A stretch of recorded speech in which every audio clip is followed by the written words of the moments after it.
তো তারা এটা সুযোগ করতেছে না। এটা কি ডিসির আন্ডারে? না স্যার, ডিসির আন্ডারে জাতীয় জাদুঘর। জিয়া স্মৃতি জাদুঘর সংস্কারের উদ্যোগ। ভূমিকম্পে ফাটল ধরা ভবন পরিদর্শনে মেয়র ডাক্তার শাহাদাত হোসেন। প্রতিবেদনে ছিলেন মোহাম্মদ শাহজালাল রানা, ক্যামেরায় ছিলেন নুরুল আমিন সুমন।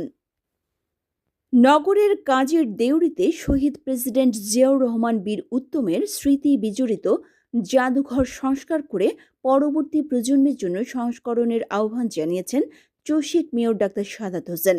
ভূমিকম্পে ক্ষতিগ্রস্ত জাদুঘরের বিভিন্ন অংশ 29 নভেম্বর পরিদর্শন করেন মেয়র।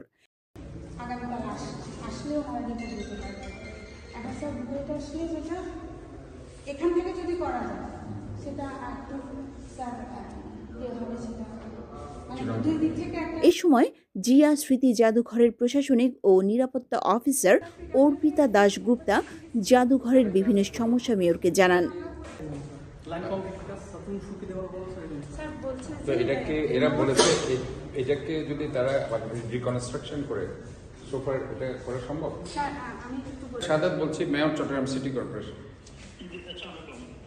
আমি ওই আমাদের শহীদ প্রেসিডেন্ট জিয়া রহমানের যে জাদুঘর সার্কিট হাউসে সেটা পর্যবেক্ষণ করতে আসলাম। তো এখানে তো বেশ ফাটল ধরা দিয়েছে, একটা পুরো ওয়ালের উপরে বিম যেটা সেটা ভেঙে পড়ে গেছে।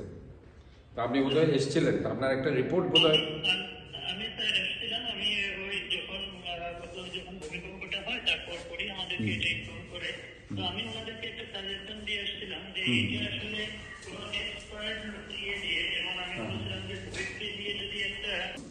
তা আমার মনে হয় জিনিসটা খুব দ্রুত করতে, কারণ যেহেতু এখানে 113 বছরের পুরানো বিল্ডিংটা এবং এখানে সব স্মৃতিগুলো রয়ে গেছে, এগুলো প্রয়োজনে খুব দ্রুত পর্যায়ে কাজ শুরু না করলে তাহলে তো সমস্যা হয়ে যাবে। স্ট্রেংথেনিং করে। আচ্ছা ঠিক আছে, তাহলে একটু আপনিও একটু কথা বলেন, আমি আর আপনারাও একসাথে একটু কাজ করেন আর কি। আপনারাও এটা যেহেতু একটা স্মৃতি বিজড়িত একটা জায়গা এবং আমাদের পরিদর্শন শেষে সাংবাদিকদের মেয়র বলেন, আমরা সচক্ষে এখন দেখলাম।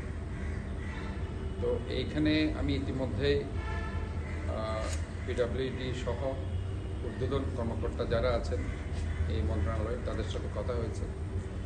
তো ওনারা বুয়েট থেকে ইঞ্জিনিয়ার পাঠিয়ে এটাকে কিভাবে স্ট্রেংথেনিং করা যায় এই ধরনের একটা চিন্তাভাবনা করছে।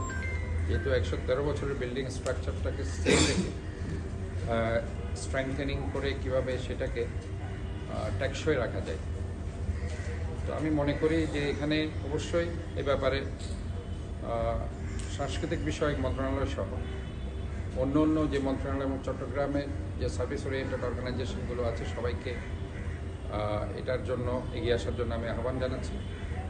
এবং আমি মনে করি বাংলাদেশের মহান স্বাধীনতার ঘোষক, যিনি এই চট্টগ্রামের কালুরঘাট বেতার কেন্দ্র থেকে 26শে মার্চ মহান স্বাধীনতার ঘোষণা দিয়েছিলেন এবং আগের দিন 25শে মার্চের কালো রাত্রিতে বিপ্লব উদ্যান 16 শহর থেকে উই রিভল্ট বলে মুক্তিযুদ্ধের সূচনা করেছিলেন, যিনি 1981 সালের 30শে মে এই চট্টগ্রামের এই জায়গায় সার্কিট হাউসে উনি শহীদ হয়েছিলেন, মৃত্যুবরণ করেছিলেন।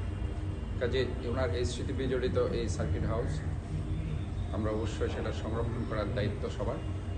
আমি এই জন্য সাংস্কৃতিক বিষয়ক মন্ত্রণালয় এবং মহাপরিচালক জাদুঘর জয়েলেস চট্টগ্রামের other service oriented organization Chittagong জেলা প্রশাসন সহ সবাইকে আমি বলতে চাই যে আপনারা সবাই এটার জন্য আপনারা একসাথে কাজ করবেন। এবং আমি চট্টগ্রাম সিটি কর্পোরেশনের মেয়র হিসাবে এটা সার্বক্ষণিক মনিটরিং আছে এবং এখানকার যিনি কর্মকর্তারা আছেন ওনারাও সার্বক্ষণিক মনিটরিং করছেন।